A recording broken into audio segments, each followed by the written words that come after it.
sun, searching for a longer day.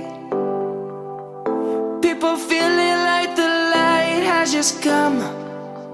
We must never. This story begins somewhere in 2003, June maybe, in the summer. We just graduated, Katrina and I had a new job and we were making better money. We only had one car. We'd been sharing one car all the way through college, and we decided we needed new cars. So we decided, hey, we were going to go look at a few cars and possibly buy two. I didn't really know much about buying cars.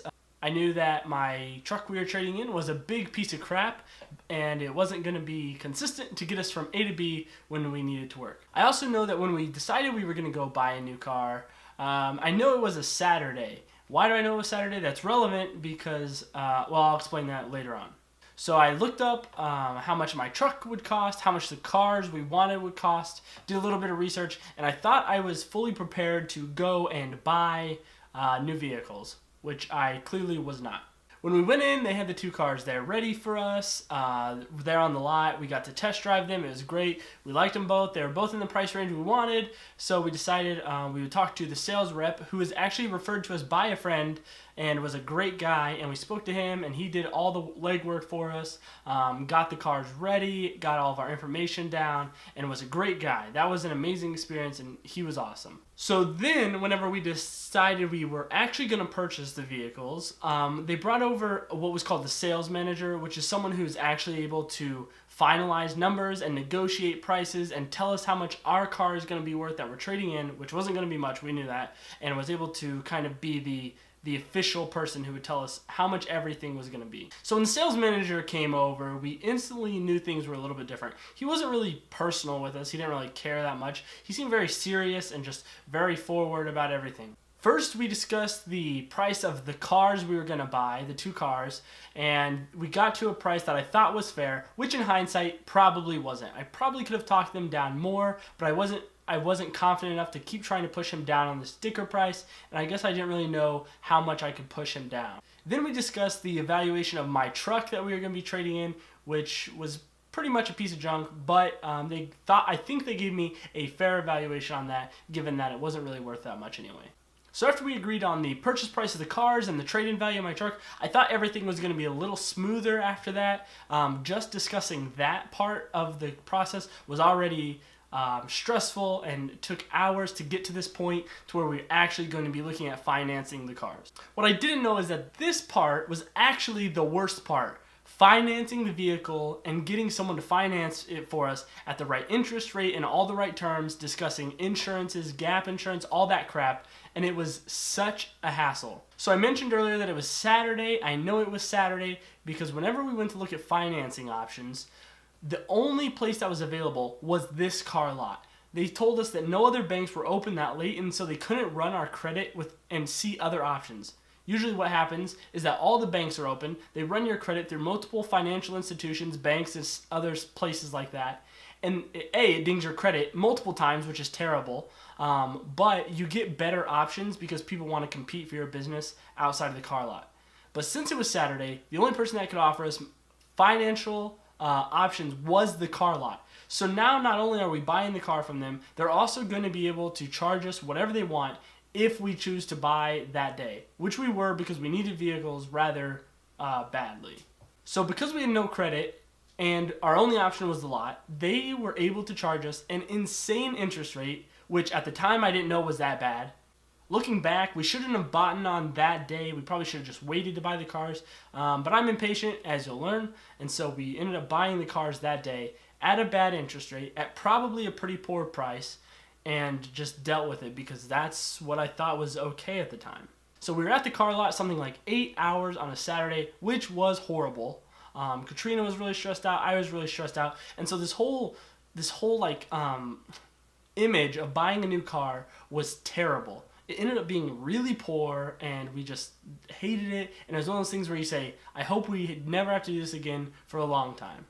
A few moments later. So fast forward to the beginning of summer 2015. I now have a new job, which allows me the opportunity to have a company car. So having the company car means I don't need to drive my car anymore, which saves us a lot of money, but my car is still sitting there, we're still paying insurance, and still making a payment on it. By the way, I might add that we refinanced our cars a year after we bought them with our bank at a way better interest rate. So now we have our cars, and we decide that it's probably best if we trade in my car, trade in Katrina's car, and just get one car since I have the company car now, and we can save money by only having one car payment, one insurance payment.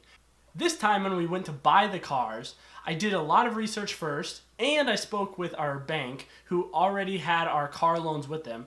And I spoke with one of the ladies who worked at our bank, and she was able to tell me exactly how much our cars were worth, exactly how much the car we were buying was worth, and told me the exact number that I needed to get from each side to make it even kind of fair.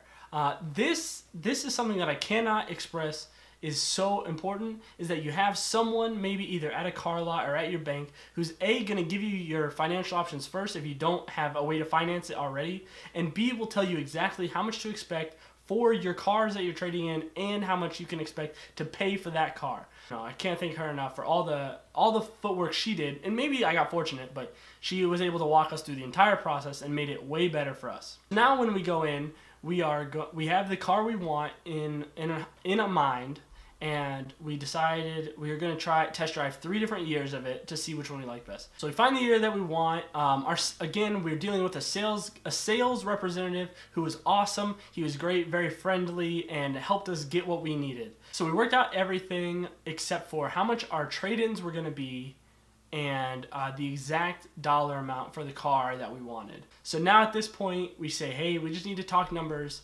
And again, the sales representative goes away, who we like, who we've interacted with, and who's been very friendly, and along comes the sales manager. So the first thing they do is tell us the valuation of our cars, which was the craziest thing I have ever seen.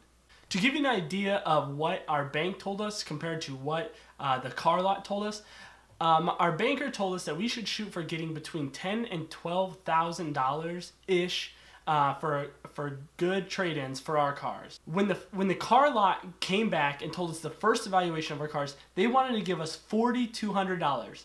So this was unfathomable to me. I actually looked at the guy and I told him it was insulting and laughed at him, and immediately the tone changed. So now he knows that I say bottom dollar is going to be $10,000. We do not want to get off that. Like, that is the minimum trade-in we can take for both of our cars.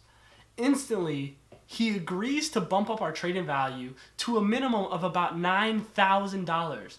So at this point, I simply say no, we want $10,000, and he agrees to give us an additional $5,000. This is insane. If someone came into the car lot and didn't know what they were doing, they would get robbed. Oh, it ticks me off so much when I think about it.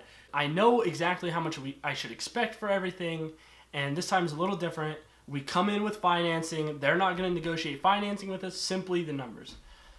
Still, the process was a bit terrible. I personally thought it was fun negotiating. Katrina, watching and being there, felt very stressed. So finally, we come up to a number that is fair for our trade-ins and for the actual price of the cars. They came down a little bit on the price, and we met in the middle on negotiating total trade-ins. So we gained so much headroom from $4,200 trade-in, which is just insane. At one point, I actually said, if you don't give us what we want, we're going to walk out. They came back and they met us a little bit halfway. I said I wanted more. They actually told us no, so we walked out. Katrina was very sad. We walked back in. I said, meet me halfway again. They agreed, and so we ended up getting our car. In the end, we got our car we wanted. We got it actually at a really good price, and we got a trade-in value that was extremely good, especially given the facts that my car is sitting and losing value, not being moved, and had a decent amount of damage wrong with it. So we're happy with the outcome, but again, the process was just something that felt terrible.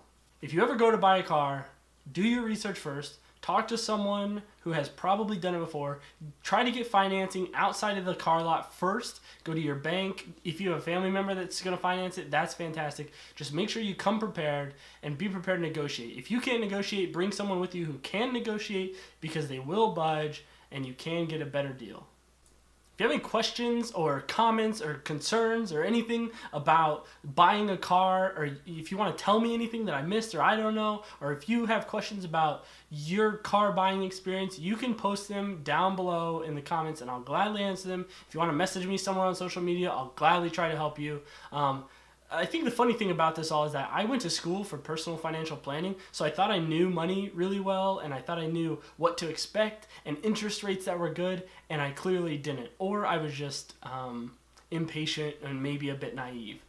Regardless, we have a new car now. It's awesome. We love it. We've driven it for a whole 2 days, and it's been great. So, again, thanks for watching. I hope this video maybe helps some of you or makes you do more research or enlightens you about the car buying experience, because it sucks. It really does. If it's good for you, if you had a car buying experience, that's good, great. If not, I'm sorry for you. I'm sorry for anyone who has to buy a car, because the reality is it sucks a lot. But hey, thanks for watching this video. I appreciate it. Thanks to everyone who's watched the videos earlier, all my previous vlogs. And if you do enjoy the vlogs, make sure to click the subscribe button. We'll have more coming out soon. In 2 weeks, I'm going to be traveling to Dallas for work. And so I plan on vlogging the whole Dallas trip, and we'll be posting that. It'll be October 16th when I leave for Dallas. So that'll be a lot of fun. I'm going to leave you with a clip of something. I don't know what it's going to be, so you'll have to just wait and see. But thanks for watching, and I'll see you next time. We'll never be alone, Savannah. The beauty of the world, Savannah. Oh, hey, oh. What are you doing? What do you mean, what am I doing? You're pushing a button. Oh.